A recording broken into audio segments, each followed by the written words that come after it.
growing up, I always had access to like fresh food, healthy food. I had exposure to a lot of different kinds of food, and it just got me really interested in cooking. Another dimension that adds into like why I want to cook is, with my experience in the food industry, the workers to me aren't there. It's like they're the most mistreated demographic of workers aside from farm people who produce food. My goal is to become a good enough chef to eventually open my own restaurant that ties my farm into a restaurant.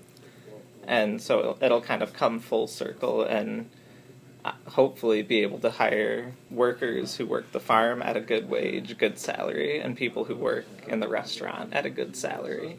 If you take out of the equation the cost of buying food and you produce it yourself, what you're doing is you're being able to take that extra money and divide it among the people who work there.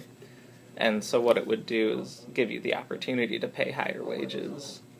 If I can make that into a good working model, then other people can replicate it.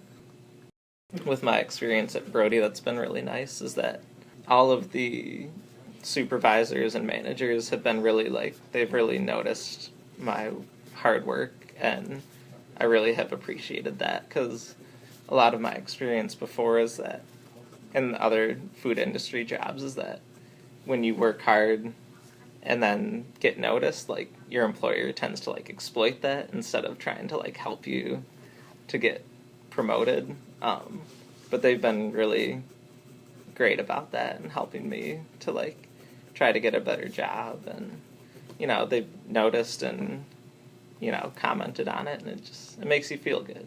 For me, the biggest thing that I've taken away from it so far is the scale of production.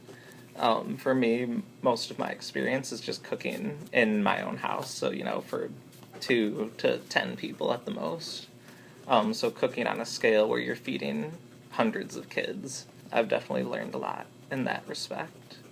And being part of a larger team as well, having like worked in the food industry a little bit before, you work with maybe 10, 20 other people, but having a team of 100 plus people that you have to all coordinate and work together, I've taken a lot away from that as well. It really has been a good experience for me, and I'm glad I got a job there.